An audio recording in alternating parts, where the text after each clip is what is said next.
all really busy. And now get a chance to learn about this new initiative that 6-H is coming out with.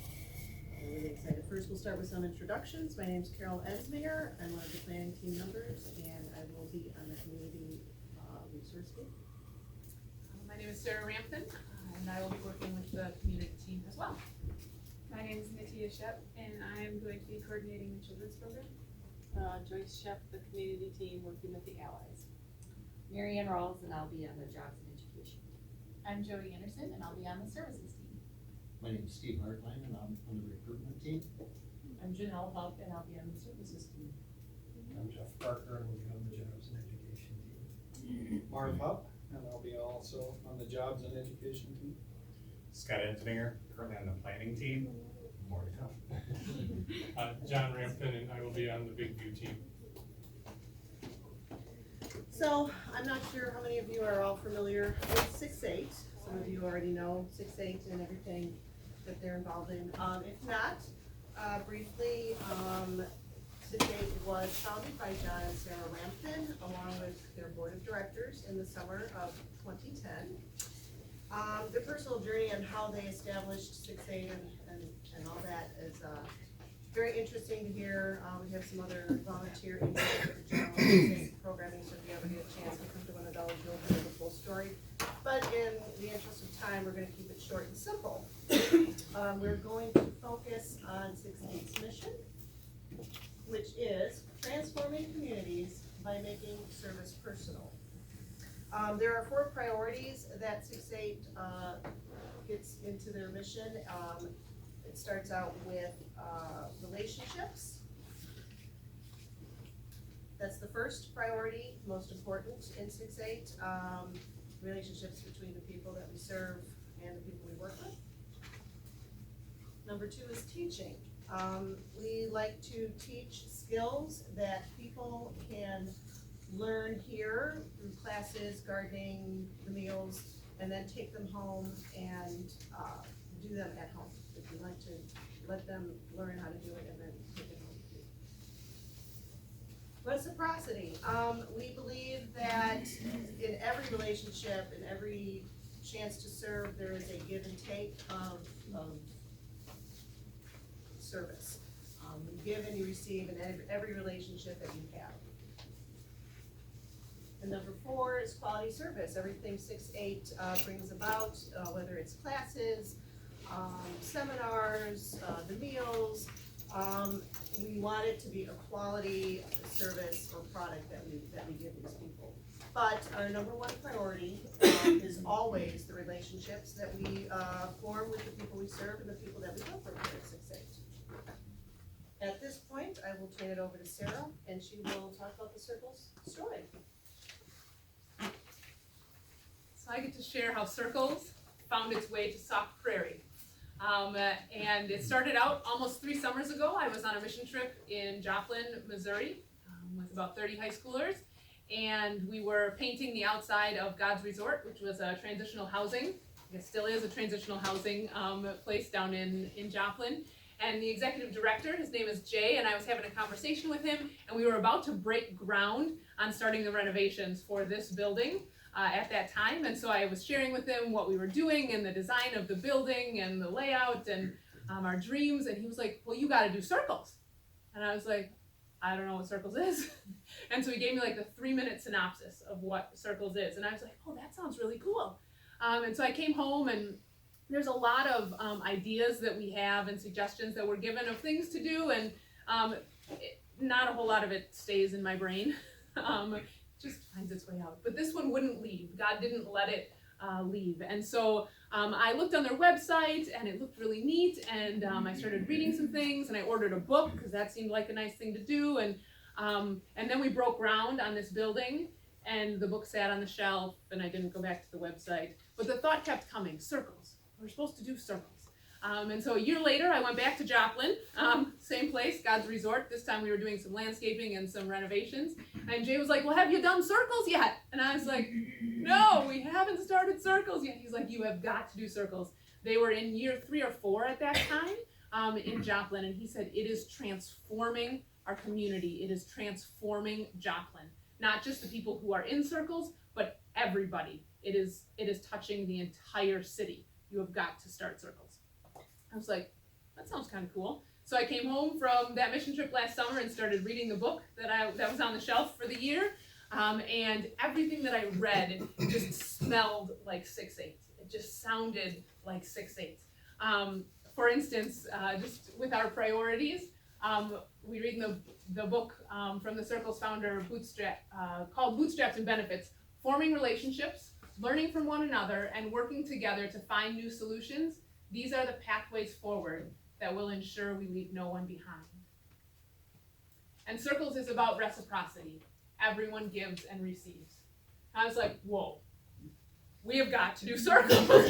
And so I was like, John, we have got to bring Circles to Sauk Prairie. And he's like, okay, tell me a little bit more about Circles. So I started telling him about Circles. And the more that we talked, the more we felt like God was saying, yes, this is what we want. This is what 6/8 is to do next. And so we called last August, like the end of August, we called Circles USA, and we said, hey, what do you got to do to bring Circles to Sauk Prairie? And they're like, where is Sauk Prairie? We're like, it's in Wisconsin.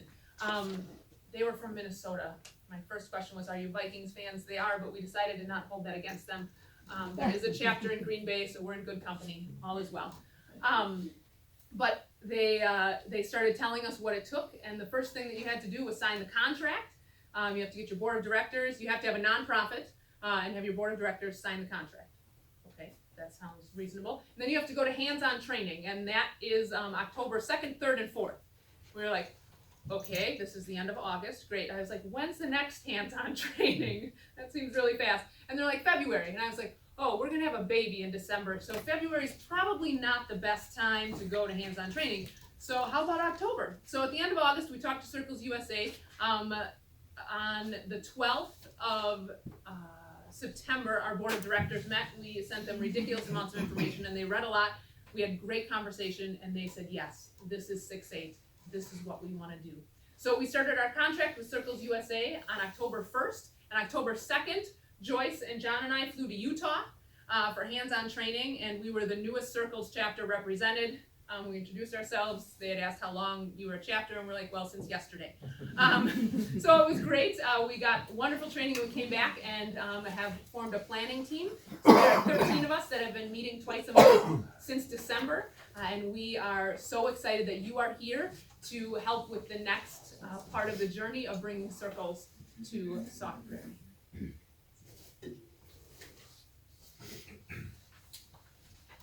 Again, thank you for being here. So I want to throw a question out there, and just the first thing that comes to mind, what word, when you think of poverty, what jumps out? What do you think of? Homelessness. Homelessness. Hunger. Hunger. Struggle. Struggle. Anything else? When you hear poverty, what words come to mind? Despair. Needy, despair. Awesome. Yeah. So poverty is one of those things we all sort of have an image. When we hear poverty, we think, and we maybe have images that we've seen on TV or images that we've seen in real life or things and examples, and we might think of what poverty looks like. And and it's important to know, if you're going to address poverty in Sauk Prairie, it's important to kind of understand, what does poverty in Sauk Prairie look like? And so one of the geniuses of Circles is to really do a year-long planning stage research, understanding the problems so that you can address it properly and things. And so we're going to take a moment just to look at poverty and what does that mean and what does it look like for us. And so in 2016, we're going to look back up and go, at a national level. The poverty there is 30%, a little over 30% of people living in poverty in the United States. That's 96 million people. And that's a significant number and important. And poverty in the United States is hugely varied. What does that look like? We want to zero in on bringing it back to home, and we want to thank the hospital, Sauk Prairie Hospital, as well as the Census Bureau to help hold these numbers together where we're gaining. So we want to target, we want to be smart in our plan and figuring out how we're going to address poverty with Circles. And so if we look just at the school district boundaries, there's 19.65%, or in other words, 3,163 people living in poverty in our school district area. the population of 16,000 is in that. So how does that line up?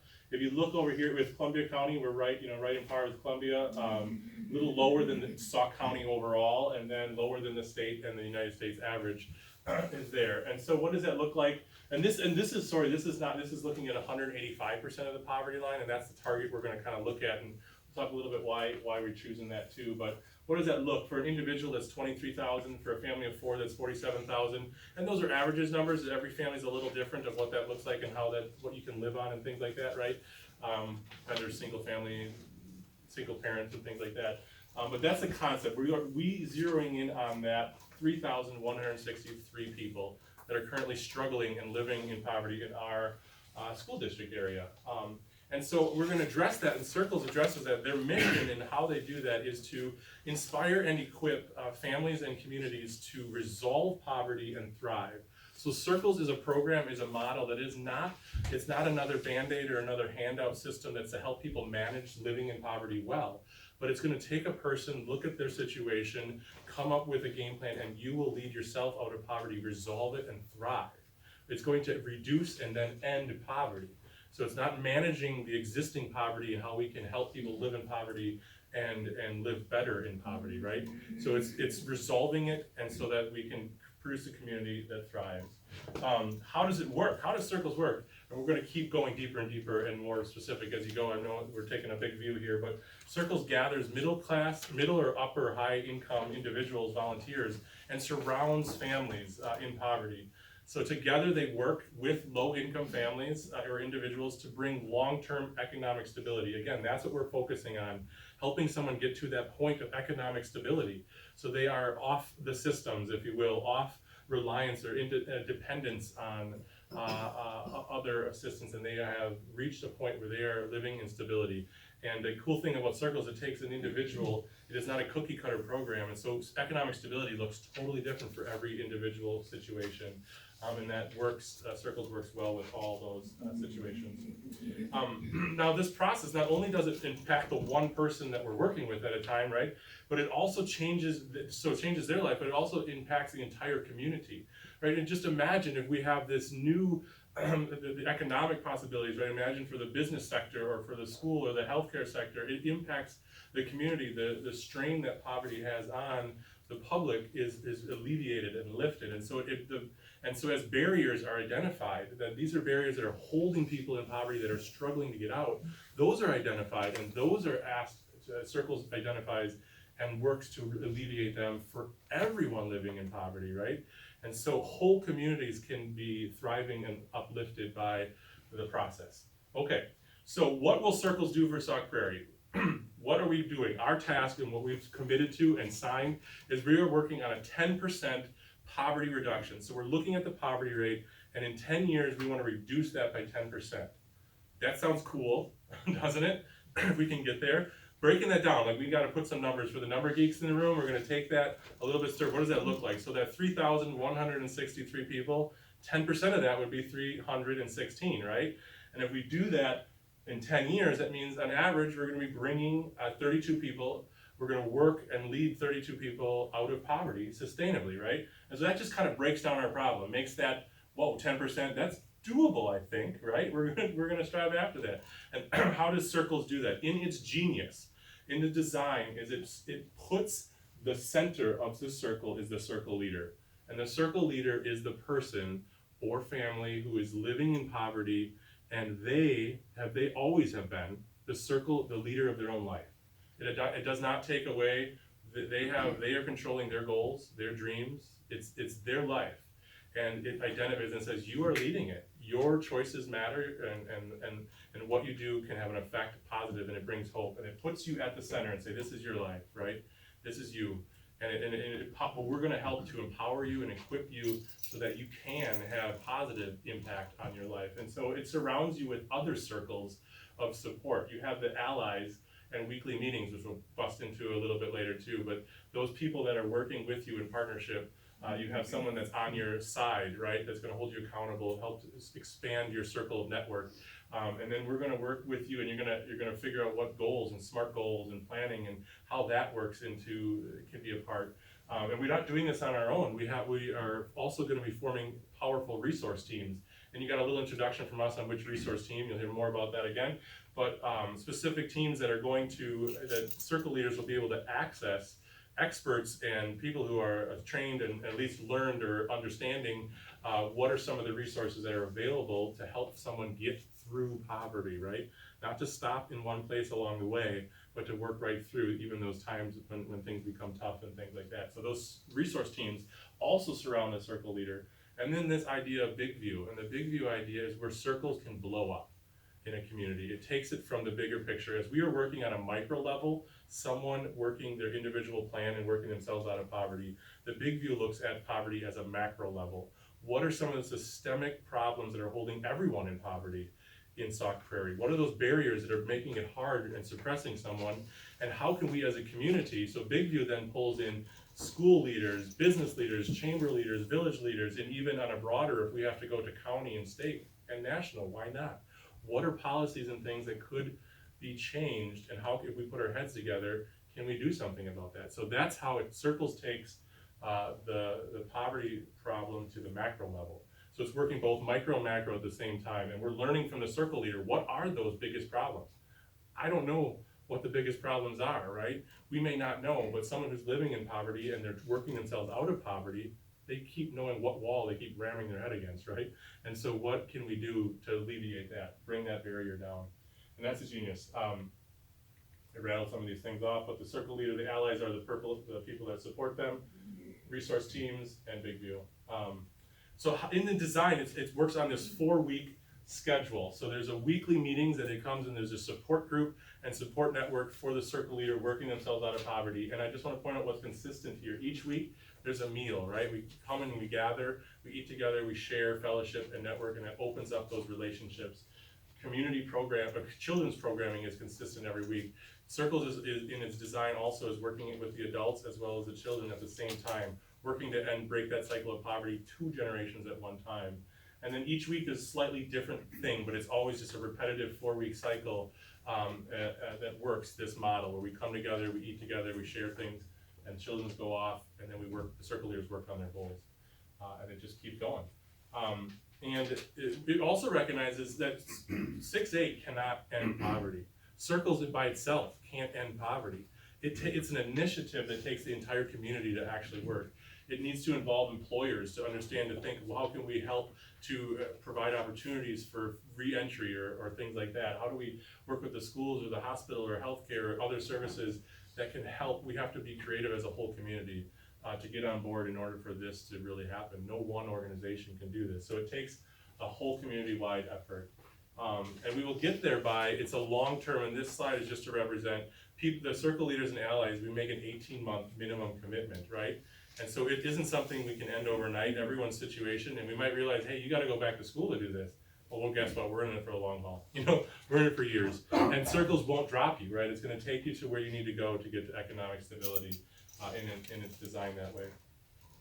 I'm gonna pause myself for a little bit and just show a video here from Circles USA to kind of give you a scope of how Circles is impacting other communities.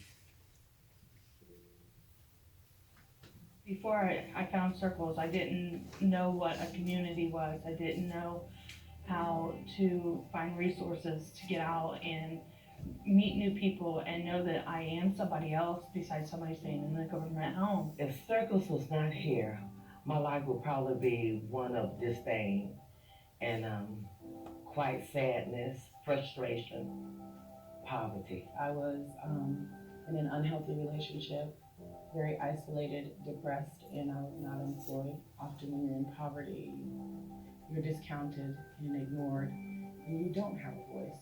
I had opportunities and I missed them, and I had choices and I chose wrong, but that does not dictate who you are destined to be.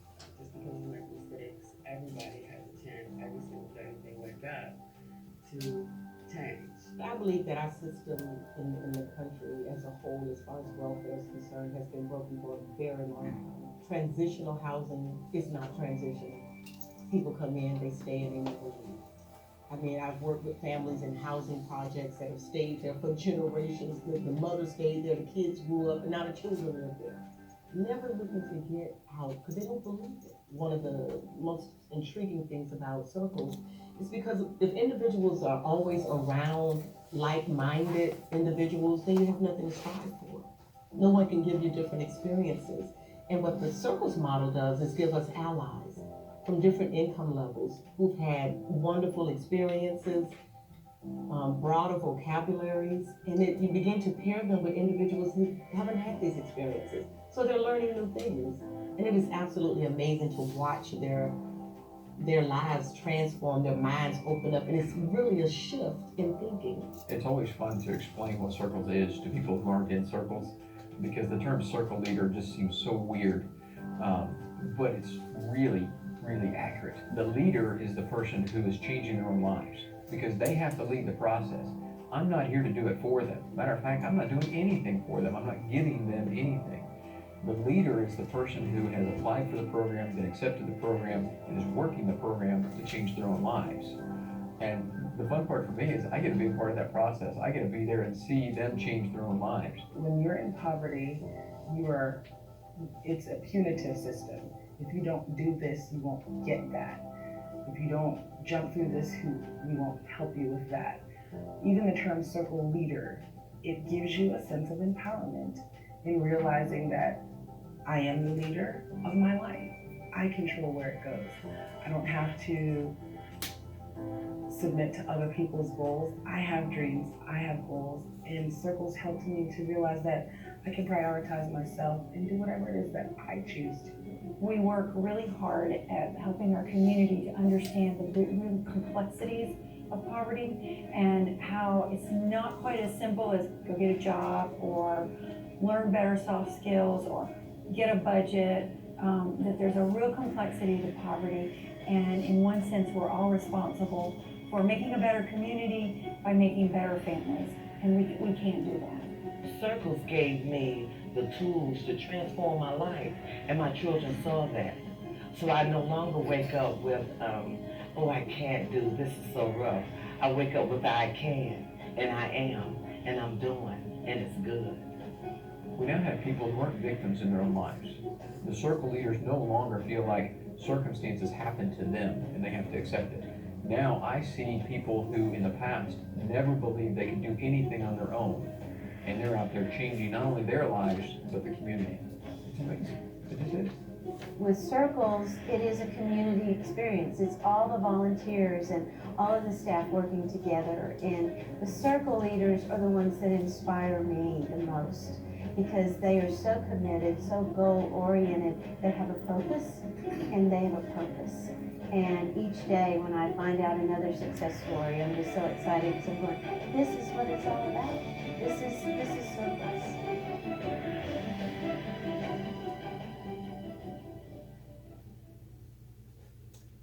So John has given us a nice overview of what Circles is all about. I'm going to talk a little bit more in depth about volunteer opportunities for you and I to be involved in. So we're going to jump in because there's a lot of information here. So the first thing I'm going to talk about are the 5 resource teams. So you heard all of us identify what resource team we're working with. The 5 teams are the community team, the recruitment team, the services team, the jobs and education team, and the Big View team. So we'll talk about each one of those teams individually. The first one is the community team. You heard a lot in the video about the importance of building community, and that is a super important premise of Circles. This team is going to be responsible for developing an atmosphere here that is welcoming and non-judgmental and nurturing. So they will be in charge of the Monday night meals, where they will decide what we're eating, get people here to cook and prepare the meals. They will help implement the children's programming and make sure that we have people here to take care of the smaller kids and work with the older kids. They will make sure that we have speakers for our circle leaders, because that will be part of those Monday night sessions. So they'll make sure that we have, and the Circle Leaders curriculum is something that we get from Circles USA. So it's not something we're building, but we will need people to teach the various classes. So the community team is going to be having their fingers in our community, trying to find people who are interested in serving and helping make those nights a success. Next is a little offshoot of the community team, and I kind of think of this as the hospitality team, but community team is thinking through what it is we're gonna eat and who's gonna be here to teach and help set up the room. These are the boots on the ground. These are the volunteers who we will want to be here to help set up our dining room, be in the kitchen chopping and cooking and making sure we have everything in the classroom set up.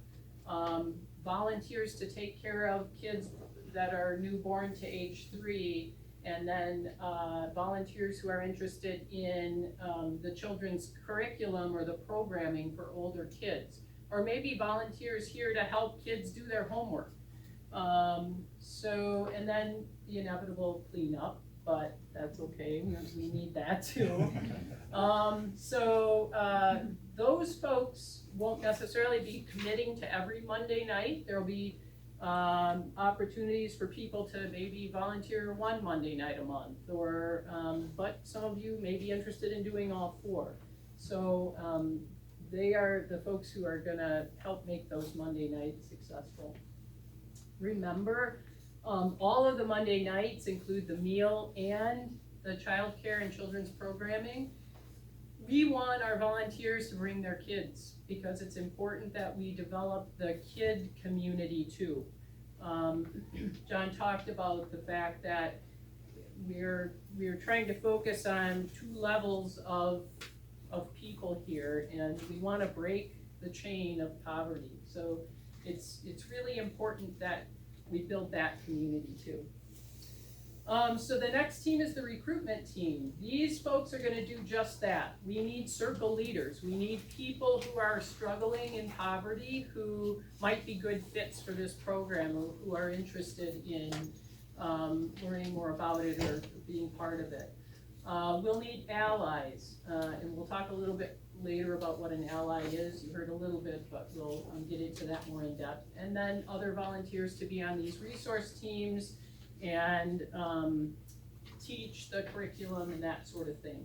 The recruitment team is going to be connecting with maybe churches in the community who have people who are interested in service. They will be talking to their friends and neighbors about helping with the program. We'll need numbers, and so this is going to be a very important team for us. Services team is going to be sort of an ambassador to the community, reaching out to social service organizations, forming relationships with key people in those organizations. So maybe Department of Children and Family Services, maybe Good Neighbor Clinic, maybe car dealerships for transportation, finding good used cars. The services team is going to go to those places, talk about Circles, introduce the program, and make contacts so that when our circle leader, for instance, needs a good used car, we can say, oh, go see Joe at this car dealership because he'll know you're coming. He knows about Circles. So, for me to walk into a car dealership is a daunting experience. We all need a little help now and again, and this will be a nice pipeline to get people there and make the situation more comfortable. Much like the services team, the jobs and education team are gonna reach out into the community to potential employers for our circle leaders. So they will be making those same connections at places like Milwaukee Valve or other places, businesses in the community where our circle leaders may find job opportunities.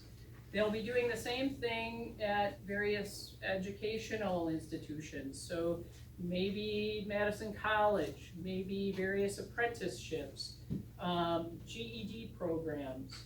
So again, bringing the word about circles to those places so that when we have a circle leader who needs a job, they have a contact that they can go to.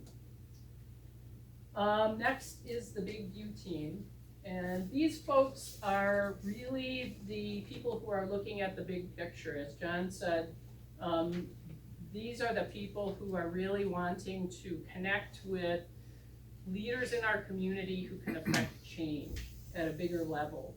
So they are the advocates for long-term change. They're going to be reaching out to village administrators, county government, state government, and really talking to our circle leaders and hearing their stories and trying to get a better understanding for what it is that keeps people in this cycle of poverty, and how can we change things from a policy level that will help change the problem or correct the problem. So one of the things they'll be responsible for is the Big View Night, which is one of our Monday nights during the month. And that will be a night where perhaps maybe we'll talk about affordable housing here in Sauk Prairie, or the lack of it, and have village administrators here to hear about that stumbling block for people. So that Big View Night will be sort of their time to shine. So the teams will get together monthly. They may have to get together other times based on what they are doing at any given time. They'll email each other, they'll huddle as needed. So that's sort of an overview of the various resource teams. And this, again, is that same slide that shows what a month in circles looks like. So again, every week, the meal, childcare, children's programming, building that community. Week one, the circle leaders and the allies are gonna meet, and they're gonna talk about what the circle leaders' plans are, what their goals are, maybe rekindle dreams. And so that will be their night to sort of sit down and meet together. Week two is going to be where allies meet with other allies and circle leaders meet with other circle leaders, and they talk together about what are some of the successes they've seen, what are some of the challenges they've experienced. So, you know, getting support from each other. Week three is going to be that Big View night where, again, the Big View team, the policy changers, the people who are connecting with people who can change policy are going to guest speakers or leaders in our community to really drill down and talk about the systemic issues that keep people suppressed. And then week four is a night where resource teams will be available to our circle leaders. So if week one, the circle leader and the ally talked about someone needing transportation to get to their job, well, that week four is where our circle leader and their ally can meet with somebody from the services team who will have that connection for them. And it'll be revolving, so monthly, the weeks will all shake out just like that. So those are the services teams now, or the resource teams. Now we're going to talk about what it means to be an ally. So Circles is built on the premises of reaching across socioeconomic lines and connecting people who have felt the very real struggle of poverty with someone who hasn't. So in doing that, we're really offering hope, right? If all you've known is poverty and you are surrounded by people who face that same struggle, it's hard to maintain any sort of hope. So an ally is gonna be an intentional friend. So this is a person who is financially stable, sitting at a different place financially, who can help our circle leader find their spark again, basically, and rekindle their dreams and goals. So they are really gonna empower our circle leader, and they're gonna do that by being a friend. They're gonna offer emotional support as it's needed. They're gonna help our circle leader kind of evaluate their goals and clarify them and maybe break them down into more manageable steps. They're gonna share their own life experiences and offer advice when they're asked for it. And again, they're gonna be at those Monday night weekly gatherings with their circle leader, and working through the weekly program that we talked about. We all need someone to be accountable to. The ally will be that person for their circle leader. So you won't go it alone. We don't expect anyone to walk in here and know how to be an ally. So there will be training. There's an initial training, and then ongoing training and resources will be available throughout the process. And again, we'll have those one Monday night a week where allies will get together and support each other, check in with each other and find out, what's worked and what hasn't worked. And so we want to make sure that people understand that you will definitely be supported in this. So a little bit on the timeline, the allies for the ally training will be starting on October 7th. In January of 2020 is when the allies will get matched up with their circle leader. And we're hoping, if we have enough numbers, to have 2 or 3 allies with each circle leader. And again, remember the theme: dinner, childcare, children's programming. We want the allies to bring their families and connect and form that sense of community. And then for the timeline for the resource teams, all of the team gathering, so we'll have these 3 dates where all 5 of the teams will get together, and then obviously after that, there'll be, based on people's availability, they'll meet separately, each individual team. So you all have a packet of information, and if you look through that packet, you'll find a handout where on one side it talks about what it means to be a Circles ally, and if you flip it to the other side, it talks about the 5 different resource teams and what the responsibilities are for each of those teams. Take that, have a look at it.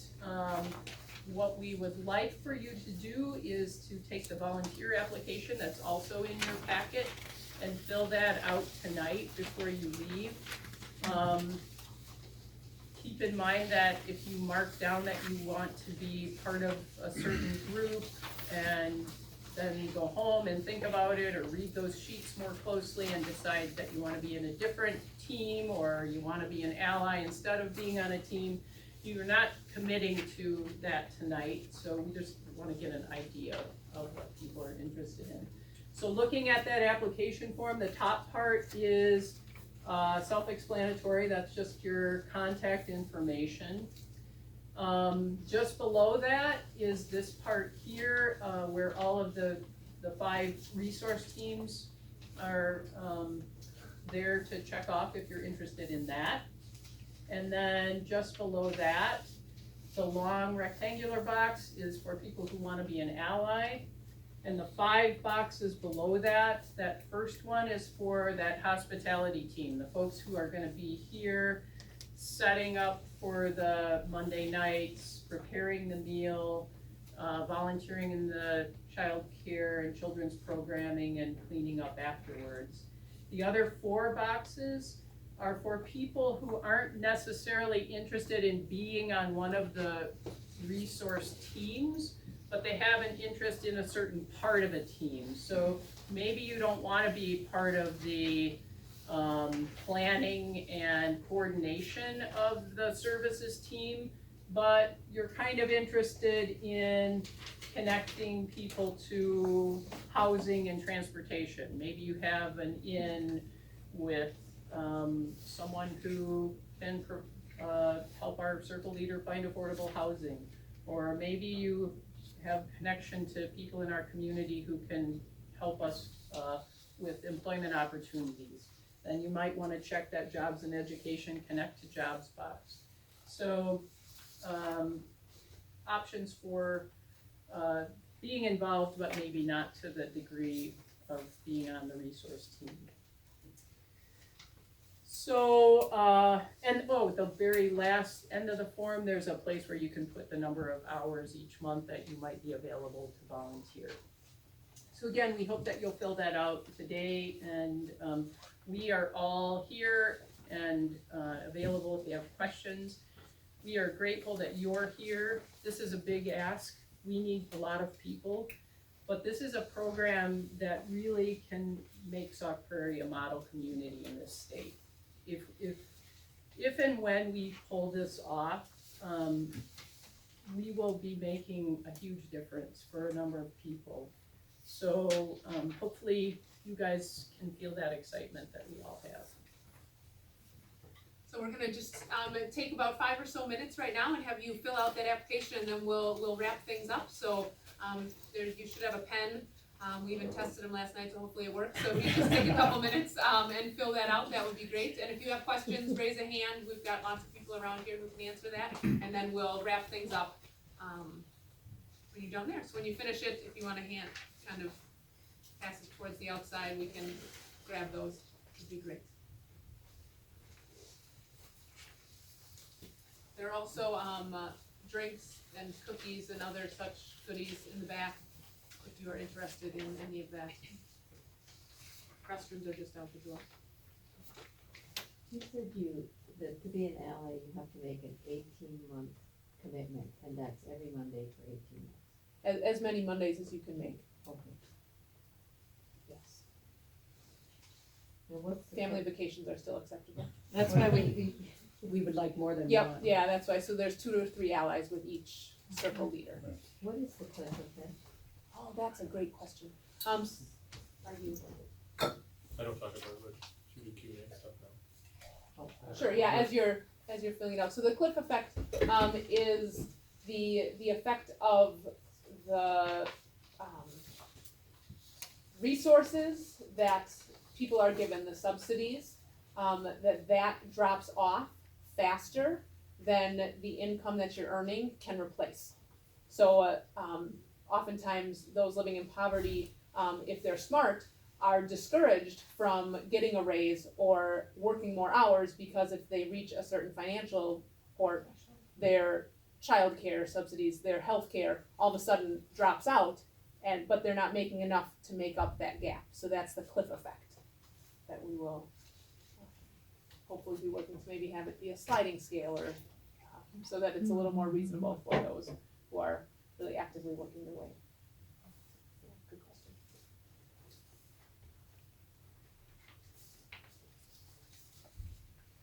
Like Janelle said, check some boxes tonight and kind of give us an idea maybe of your interest, but we will continue to be in touch as it goes on.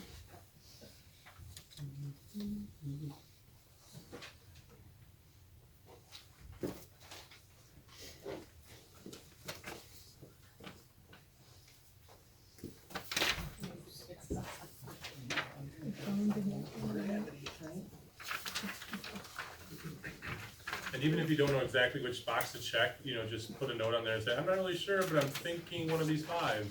And again, it's not holding you to it, it just allows us to engage you again and say, hey, we're glad you came, you seemed interested in this, but if we don't have some contact, then we probably won't reach out to you again. that way. And even if you wanna put, this is bogus, I don't wanna be part of this, and then we just know not to contact you again. But yeah, that's why we want you to fill out something. Sure. Oh, sorry. So does everything involve coming on Monday nights? No, those community team, that resource, like the making the childcare and all that, yes.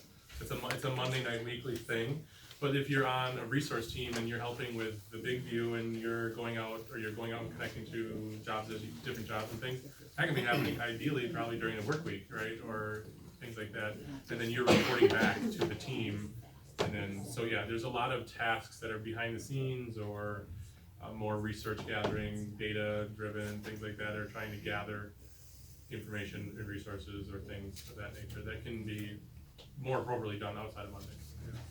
Are the meetings on Monday at night or? Yeah, Monday evenings.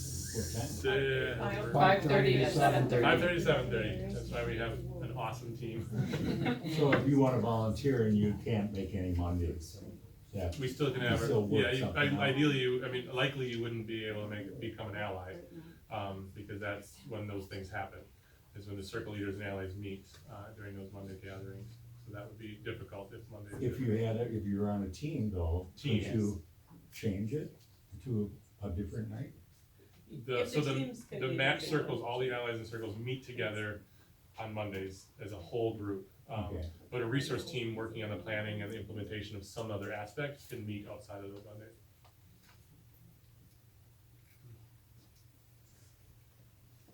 And I think if you wanted to help with the community team and you can't be there every Monday, you could say, you know, that I can do it like the first Monday, or, Yep. you know, you wouldn't have to commit there. Yeah, it's not an all or nothing. Great. Pass those. No?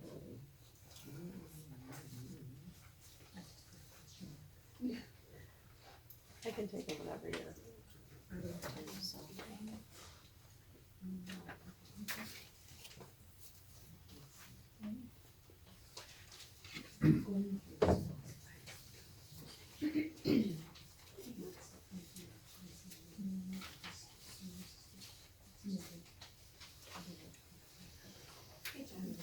Are circles able to support families or individuals that are not doing it? I think, yes, yes. The answer, short answer is yes. Absolutely.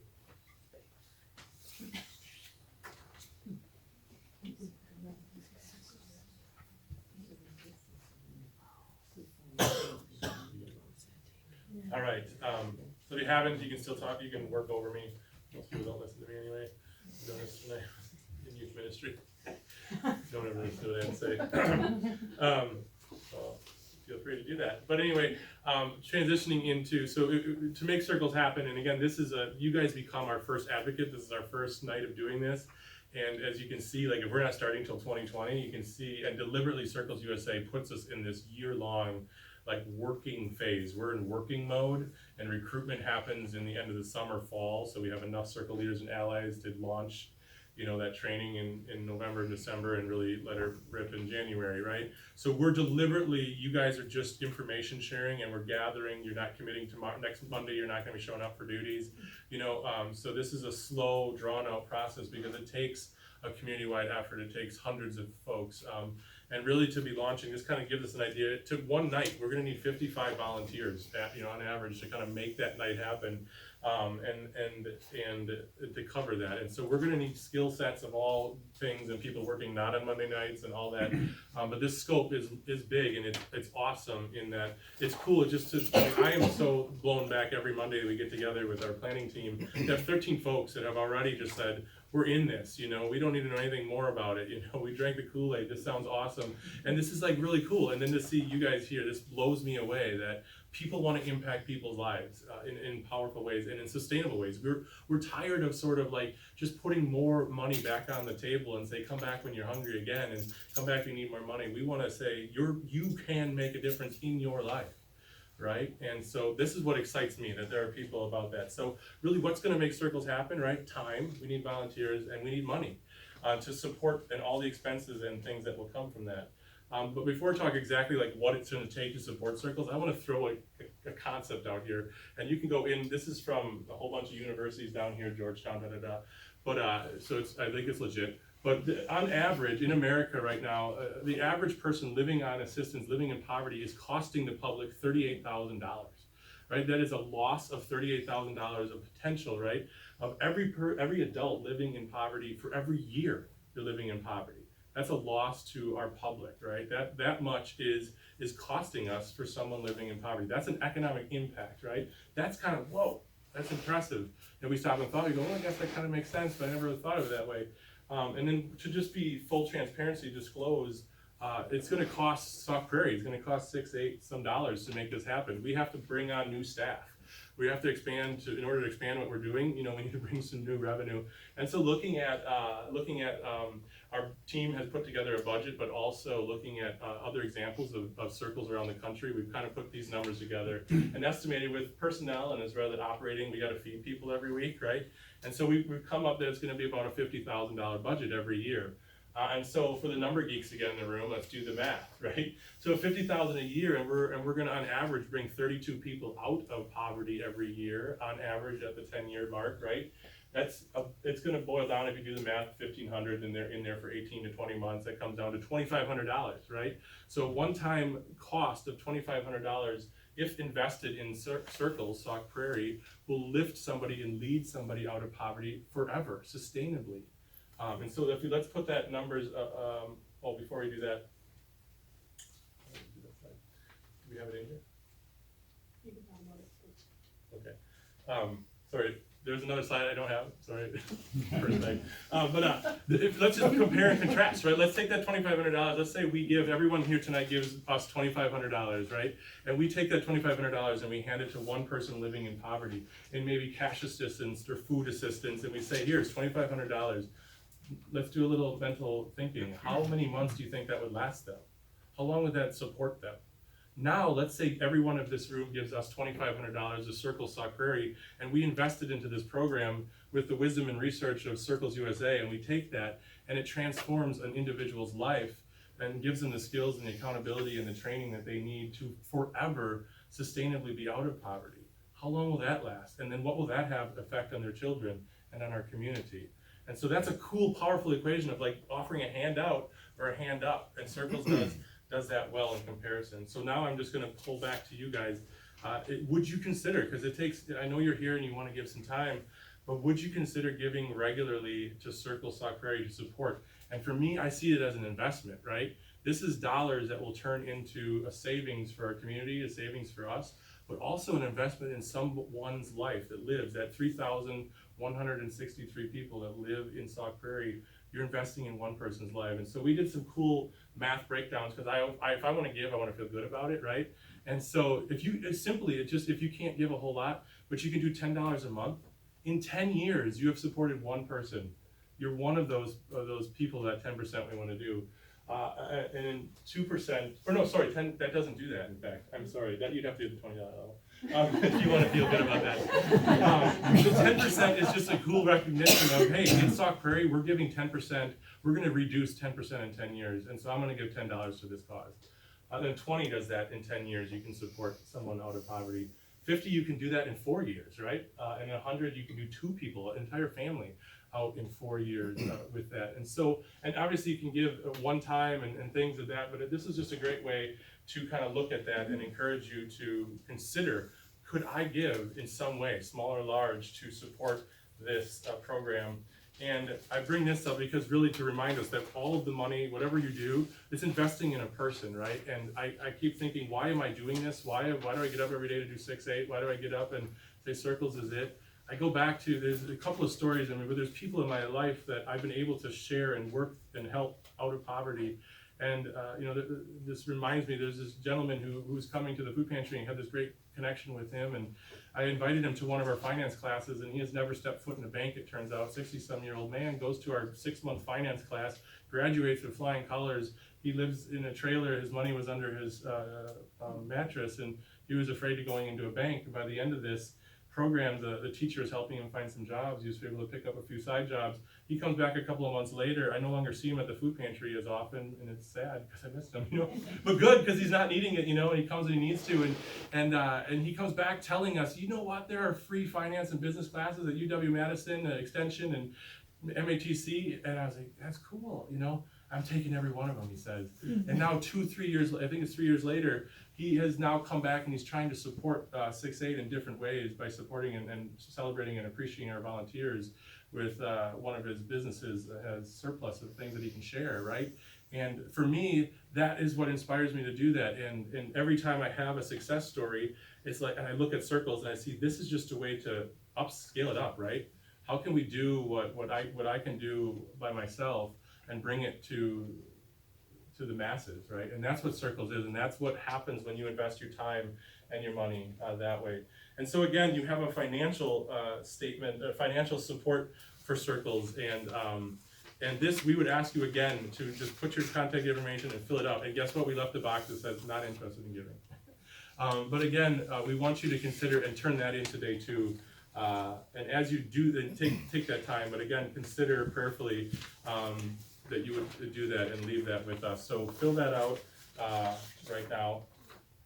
And as you do that, I'm going to kind of remind you and walk through what's coming, right? So you're here tonight. You guys are our first advocates. You are the #1 team. You can know that forever, as Circles is 40 years down the road. You were here first. You win that trophy, whatever that is. But help us advocate for what is coming next, right? So if you're looking at those resource teams, I want to be one of those resource teams. May is going to launch that, and that's people that we're going to work. The 12 of 13 of us in the planning team now becomes 5 resource teams, and they're going to work like crazy and doing their homework assignments. And Circles USA gives us a manual for each of those teams, so don't worry. You'll know what to do. You get a book, you get tasks, you have to go out and do it. May and June, you're going to be working like crazy, right? And then again in August, and then through the summer, that's what's going to be happening that way. And then we're going to be ready. The recruitment team's going to have homework to do, by the end of August to September, because we're going to be launching our first trainings for allies again in October. But the circle leaders, end of September is going to be the most exciting day for me to see a room full of these circle leaders that are, wide-eyed and ready to say, someone has told me there's hope. Someone has said I can get off of this poverty. Someone says I can do this, right? I was just reflecting with someone today about this Circles, and they were from UW, and they were talking about to me, and I said sometimes it's so easy for some people, right? Sometimes all I have to do is say to you, hey, you can do this actually. And then I've had this one person where she's like, no one has ever told me I could do this. My parents have always told me I couldn't do anything. I dropped out of school, whatever the situation might be, and I've been told I can't. And I was one of the first people to say, yes, you can. And then they went home and they realized I can do this, right? And when they realize they can do something and then they can do another thing, right? That's what we're doing. We're often offering hope, right? So I'm so excited about this September date to see that room full of people that says, someone said I can do this, and that's why they've invited me here. And we get to be a part of that. So that's the benchmark. Seems like a long ways away, but it's gonna be here. Do that coming soon. And again, advocate, sorry. You do have this handout, so put those dates on your calendar. If you're like, hey, I'm an ally, gotta put that date on my calendar. Start thinking Monday. There's a half sheet in there. Looks just much like this, upcoming dates. And then additionally, do you have this? No, but we have extras of these. We have extras of these, please, again, as advocates. We have 2 more of these sessions planned, and we will probably do more of these. We're also gonna do road shows. So if you're connected to a church or a business or an organization, if you could invite us in to come and speak and do a shortened maybe version of this to kind of bring this out to the road, that would be awesome. Please let us know on how we can connect this to others. But also tell your friends, your family, if you think this is a good idea. This Sunday, the 7th, and then Monday, the 8th, we're gonna do 2 more of these. I would love to pack the building for those sessions, so get the word out that way. Q&A. Any questions that you just are dying to know about Circles? Sarah, do you have a question? No, I think, Time to do that. Okay. No one has any dying question? Great. So if you don't want to do that in front, we also have the option to who you can talk to. So raise your hand if you're a leader, should you do that. So we got Sarah and Carol. Sarah's up here, Carol's back there. If you're thinking, I might want to be on the community team, but I have a question about that, talk to one of them after the program. Children's programming, Natia, she's back there. Awesome. Recruitment team is Steve and Dodie. Dodie is not able to be here, but Steve's here tonight. Services team, Janelle and Jody, back there. Check out them if you're interested in services team. Jobs and education, we have Marv, Jeff, and Mary Ann. Raise your hands right there. So hit one of those up if you're thinking about those. Big View team, myself, all by myself. And allies is Joyce. If you're thinking of any ally, I'd talk to grab Joyce before you leave with that. So that's all, folks. Again, like I said, please leave both of those forms with us before you leave, and don't leave without having your questions answered. So, thank you so much for being here. If you want to take a couple of these are the invites to the other sessions, like John said, on Sunday and Monday. If you are hearing this tonight and you have somebody in mind that I think they would like to hear about this, please invite them and encourage them to come. You can grab a couple of these on your way out. But thank you for being here. Feel free to take your whole packet, and we hope to see you soon. Treat.